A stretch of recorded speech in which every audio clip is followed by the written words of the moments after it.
හරි අපි අද ඔයගොල්ලන්ට මේ වීඩියෝ මාලාවෙන් අරන් ඉන්න හිතුවා. ඔයගොල්ලෝ කොහොමද ප්‍රස්ථාර ගාන හදන්නේ කියලා. කියන්නේ ප්‍රස්ථාර ගානක තියෙන එතනම අපි තියරි උගන්වනවා. තියරි උගන්වලා තියෙනවා මේ ඉතිසල වීඩියෝ එකේ. දැන් මේක ලොකු තියරියක් නෑ. මාර තියෙන්නේ මේ ප්‍රස්ථාරයේ මේ තියෙන එක්ෂාගයන් එක්ස් අක්ෂය ගන්නවා. එක්ස් අක්ෂයට වෙන යාගේ එක්ස් අක්ෂය y අක්ෂය කියලා අක්ෂරයක් තියෙනවා. ඒක දන්නවනේ. x අක්ෂයෙන් තිරස්ව y අක්ෂය තිරස්ව කොහොම තියෙනවද මෙයාගේ පරතර අනුවම ඛණ්ඩාංක ලකුණුකම් තමයි තියෙන්නේ. ඛණ්ඩාංකය කියන්නේ මොකක්ද? මේ x, y කියන්නේ ඛණ්ඩාංකය. මේ x අගය y අගය. ඒ අගයන් දෙකෙන් යුතු එකක් අපි මෙහෙම වරහන් හා කමාක තුන ලියනවා නම් ඒක තමයි ඛණ්ඩාංකය කියන්නේ. ඇත්තට අපි ලම් කරන්නේ ඛණ්ඩාංක තමයි. මතක තියාගන්න ඕනේ x, y. මේ x ට අනුව තමයි y. ඒක තේරෙනව නේද? x ගේ අනුව නේද y ගේ වෙනස් වෙන ඕගොල්ලෝ අහලා ඇති. x කියන්නේ ස්වයත් විචල්්‍ය. දැන් මේකම ගණන්කට අදාළ දෙයක් නෙමෙයි මම කියන්නේ. විද්‍යාව ඔයගොල්ලෝ මේ ප්‍රශ්නයක් කරා දැනගන්න x කියන්නේ ස්වයත් අක්ෂය. ස්වයත් විචල්්‍ය. x ට අනුව තමයි මේ හැඩය මෙහෙම වෙන්නේ. x මෙහෙම යනකොට y මෙහෙම උඩට යනවා. එතකොට තමයි මේ හැඩය මෙහෙම වෙන්නේ. එතකොට x අනුව තමයි y විචලනය වෙන්නේ. ඒක තමයි ප්‍රස්ථාරය අපි අඳින්නේ. එතකොට බලන්න මෙතන x අගයන් තියෙනවා ඍණ 2. අපි හරියට බලන්න ඕනේ මෙයාගේ පරාසය. මේ x අක්ෂය කොච්චර පරාසයක තියෙනවද අපිට? මේ ප්‍රස්ථාරය අතරම ගියොත් අනන්තයක් වගේ හිතෙන ප්‍රස්ථාරයක් නේ. එහෙනම් මෙතන තමයි සීමාව. පල්ලෙහා නෑ. පල්ලෙහා හැර ඊටු ඔක්කොම ධනාගයන් එන්න පුළුවන් වයිට. x ට නම් ධන හෝ ඍණ දෙකම එන්න පුළුවන්. අතර මේක වෙන්නේ මෙයා වර්ග සමීකරණයක් වින්ද. x වර්ග වෙද්දී අර ධන තිබ්බත් ධනයි ගුණවත් ධන වෙනවා ඍණ තිබ්බත් ධන වෙනවා. ඒකින් තමයි මේ පැත්තට මෙහෙම යන්නේ ප්‍රස්ථාරය. ප්‍රස්ථාරයෙන් මේකේ පල්ලෙහාට යන්නේ. ඒකත් දැනගන්න ප්‍රස්ථාරය හැම වහකාර හරි ඉල්ලමස් කරනවා නම් මේ ප්‍රස්ථාරය හැමදේම ඉහළට විතරයි යන්නේ. x අගය ධන හෝ ඍණ වෙන්න පුළුවන්. ධනානන්තය කියන්නේ. ඒක ඕගොල්ලන්ට අදාළ නෑ අතරම. ධනානන්තය හෝ ඍණානන්තය x යනකොට තමයි y ධනානන්තය කරා යන්නේ. y ට ඍණාගයක් ගන්න බෑ මීට වඩා. උපරිමයාගේ අපි ඒකට කියන විශේෂ නම. ඔයගොල්ලෝ ඒක දැනගන්න ඕනේ. යාට කියනවා අපි අවමාගය කියන්නේ ප්‍රස්ථාර හැදේ. අවමාගය. අවමාගය කියන්නේ මොකක්ද? මෙයාට ගන්න පුළුවන් අවමාගය මිතිය. අවම y ගේ මිතිය. ශ්‍රිතයේ අවමාගය කියන්නේ මොකක්ද? ශ්‍රිතය කියන්නේ මෙන්න මේ y අක්ෂය. y විචලනය වෙන විදිය. y බල අවමාගය තමයි ශ්‍රිතයේ අවමාගය කියලා කියන්නේ. ගොඩක් අය ශ්‍රිතයේ අවමාගය කියද්දී y වෙනුවට x ලියනවා. ඒක වැරදි. x නෙමෙයි ශ්‍රිතය කියන්නේ y. තේරෙනව නේද? ශ්‍රිතයේ අවමාගය කියන්නේ මොකද්ද? y වල අවමාගය. මේක x වලට අවමාගයක් නැහැ. x ඕනතරම් වෙන්න පුළුවන්. හැම ඕනරයක් යට ගන්න බෑ මේ ප්‍රස්ථාරය අනුව. අපි අඳින්නේ හැබැයි එක පරාසයක් විතර. අපි අඳින් පරාසය x මොන පරාසය විචලනය වෙනකොට ඍණ 2යි ධන 4යි. ඔය නම් දැනගන්න. x වල පරාසය විචලනය x මේ පරාසය විචලනය වෙනකොට y වෙනස් වෙනවා. එයාගේ අවමගේ ඍණ එකේ ඉඳන් 8 වෙනකන් අපි සලකන්නේ ඇත්තට. අඩුමගේ ඍණ එක අඩිමගේ ධන 8 අපි සලකන්නේ. දැන් මේක තව ඕන අගයක් ගන්න පුළුවන් ධන අගයක්. ඔයගේ අවම අගය කියලා විශේෂයෙන් හඳුන්වනවා මෙන්න මේ ඍණ එක.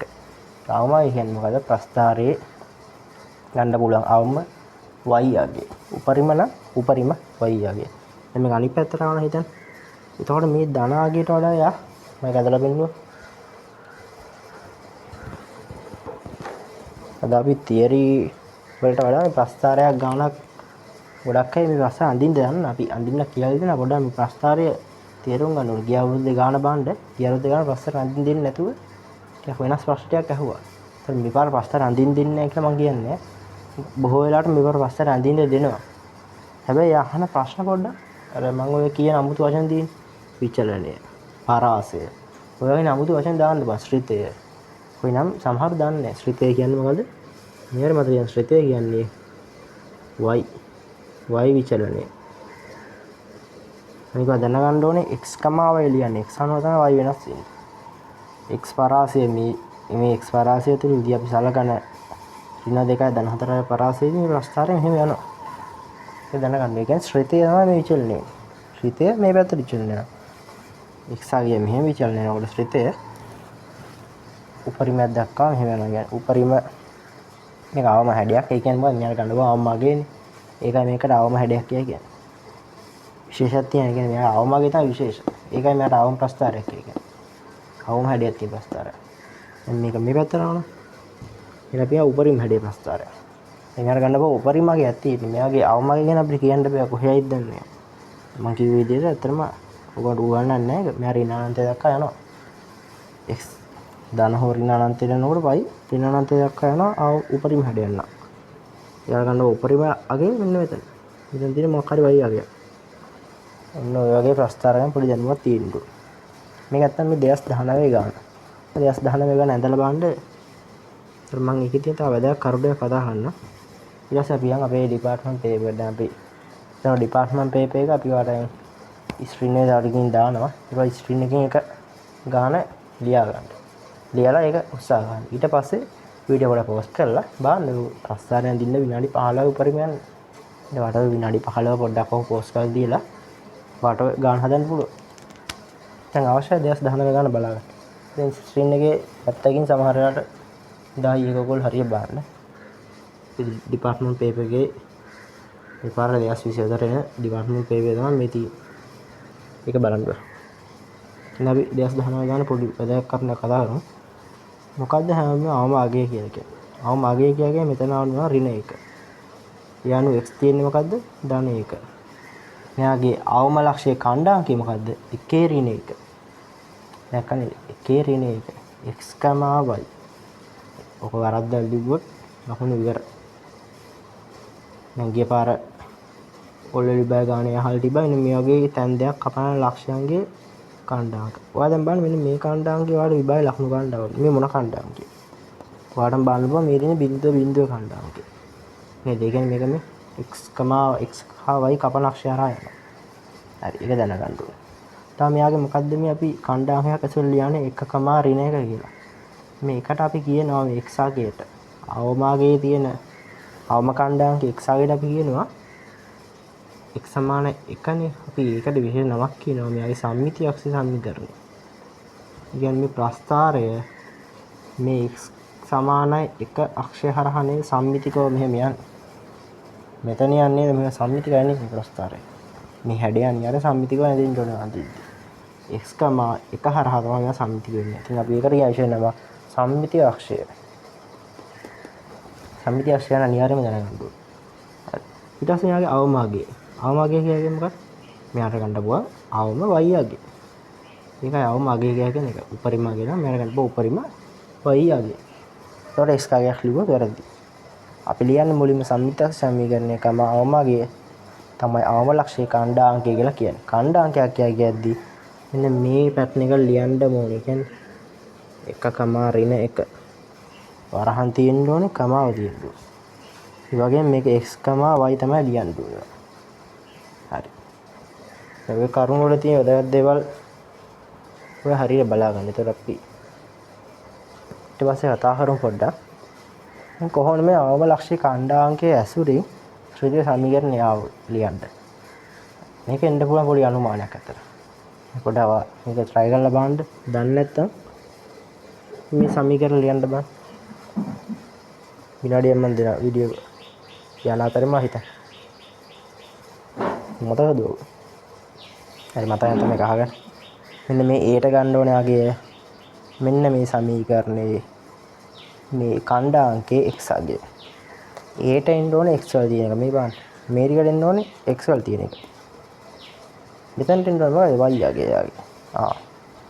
කියන්නේ a සමාන කීයද? අපි මේ a සමාන කීයද කියලා ලියලා තියෙනවද? a සමාන 1 වෙන්න ඕනේ. ඇත්තට මෙහෙම එක වෙන්න ඕනේ. අනිවාර්යයෙන්ම දැනගන්න.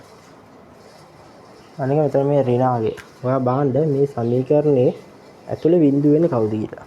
මේ සමීකරණේ මේ ටික බිඳුව වෙනකොට y උපරිමාගයට යනවානේ අවමාගයට යනවා. b සමාන ඍණ 1ට වෙනවා. මේක බිඳුව වුණොත් y සමානයි b. ඒ කියන්නේ y සමාන ඍණ 1. ඒ කියන්නේ මේ ලක්ෂය නේද? ඒ කියන්නේ මෙතන දෙන්න ඕනේ කවුද? ගොඩක් අය ඒක තේරුම් ගන්න නැහැ. මේකයි මම කියන්නේ. මේ වරහන බිඳුව වුණොත් මොකක්ද වෙන්නේ? y සමානයි b වෙනවානේ. මේක අයින් කරා කියලා හිතන්නකො y සමානයි b. b කියන්නේ කීයද? අපි හොයාගත්ත ඍණ 1. අවමාගය තමයි යාට දාන්න ඕනේ. මේ අවමාගය තමයි යාට දාන්න ඕනේ. උපරිමාගය හෝ අවමාගය. ලකුණ හරියටම දාන්න ඕනේ. ඍණද දානද ඒවා දාන්න ඕනේ. හරි. ඍණ 1. දැන් එහෙම වෙනකොට මෙයා ඇතුලේ බිඳුව වෙන්න ඕනේ නේද? බිඳුව වෙන්නේ මොන අවස්ථාවේදී මෙයාගේ? මේ එතකොට එයාගේ x මොකක්ද සම්මිතියක් සමීකරණය නේද? x සමාන 1 නේද? ඒ කියන්නේ මේ වරහණ ඇතුලේ එක x සමාන a නේ. ඒක සමාන x සමාන 1 කියන සම්බන්ධෙට. දැන් මේ දෙවල් සමාන නම් a සමාන කීයද? 1යි. මොනක දැනගන්න. a සමාන 1 කියලා ගත්තේ ඒකින්ද. දැන් මේක මනෝමයෙන් හිතලා මෙතනට නගින්න මෙතන දාන්න. මෙතන දාන්න. හැබැයි මේක දැනගන්න. මේ වරහණ ඇතුළේ බැරියක්ද හිතන්නකො. මේ අවුරුද්දේ කපටිකමට ඒගොල්ලෝ දෙනවා x ධන 1 වර්ගය ධන b ආකාරයට සකසන්න. දැන් මොකද්ද මෙතනට a වල දාන්නේ 1ද ඍණ 1ද ප්‍රශ්නයක් නේ. ඔයා බලන්න මේක බිඳුව වෙන්නේ මොකෙද? x සමාන ඍණ a වලදී. x සමාන ඍණ a වලදී. සමීකරණය මොකද්ද? x සමාන a. එතකොට මොකද්ද a සමාන කවුද වෙන්නේ? ඍණ 1 වෙන්න ඕන. අන්න එතකොට a සමාන ඍණ 1. මේක වරද්දන්න බෑ. ඇතුලේ ඔය වගේ අගයක් තිබ්බොත් නිකාරයෙන් මේක ප්‍රැක්ටිස් වෙන්න. මේ වරහණ ඇතුලේ බිඳුව වෙන අගයට සම්මිතියක් සමීකරණයත් එක්ක සසසලා බලන්න. ඒ කියන්නේ එතන x සමාන a කියලා ආවනේ. බලන්න සම්මිතියක් සමීකරණෙත් x සමාන 1ම නම් දැන් මෙතනට එන ධනාගයන් නම් a සමාන ධනාගයම තමයි. බැරි වෙලා මේ දෙක එකක් හරි ඍණලා තිබ්බනම් a වලට එන්නේ ඍණාගය. ඔක ප්‍රැක්ටිස් කරන්න වෙලා. ඊට මේ අවමාගය වෙනස් වෙන්නේ නැහැ. අවමාගය මෙහෙම දෙයක් කරලා තිබ්බොත් ඒගොල්ලෝ ඍණ b කියලා දාලා තියෙනවා. කියන්නේ ඒගොල්ලෝ කියන්නේ ඒගොල්ලෝ අහන්නේ b වලාගේනේ. b වලාගේ මෙතනට දාන්නේ මොකද්ද? අවමාගය. ඒ කියන්නේ මේක ලකුණ නොසලකා මේ මුළු අගයම අවමාගය වෙනවා. අවමාගය කවුද? ඍණ 1. හැබැයි ඒගොල්ලෝ විශේෂයෙන් කියලා තියෙනවා ඍණ b කියලා. එහෙනම් b වලාගේ කවුද වෙන්න ඕනේ? 1. ඒක තේරෙනව නේද? b වලට 1 දැම්මොත් නේද මේ උත්තරේ ඍණ 1 වෙන්නේ. දැන් ඔයා වැරදිලා හරි මේක ඍණ 1 කියලා දැම්මනම් ඒක ඍණ ධන කරලා ඔය වගේ අනවශ්‍ය දේවල් කරන්න දියන ගොඩක් හිතන වැඩේ කරනවා. මේක ඍණ ධන වෙනවා එහෙම හිතනවා. එහෙම නෑ. එතනට එන්න ඕනේ මෙයාගේ අවමාගේ විතරයි. එතකොට ඍණ ලකුණක් දාලා තියෙනවා නම් ඔයාට අවසරයක් තියෙනවා b සමාන 1 කියලා ලියන්න. හැබැයි මේ අවස්ථාවේ b සමාන ඍණ 1යි. මෙතන ධන බින්දි නෝක හොඳටම බලා ගන්න. ඕක පැටලෙන්නම පුළුවන් තැන. මේ ගාන පොඩ්ඩක් බලමු ඉස්සරහ මේ ගාන. ඊට ඩිපාර්ට්මන්ට් පේපර් එකේ ගාන පොඩ්ඩක් බලමු. හරි. මේ වස්තාරේ වැදගත් කරුණු ඔච්චරයි තියෙන්නේ.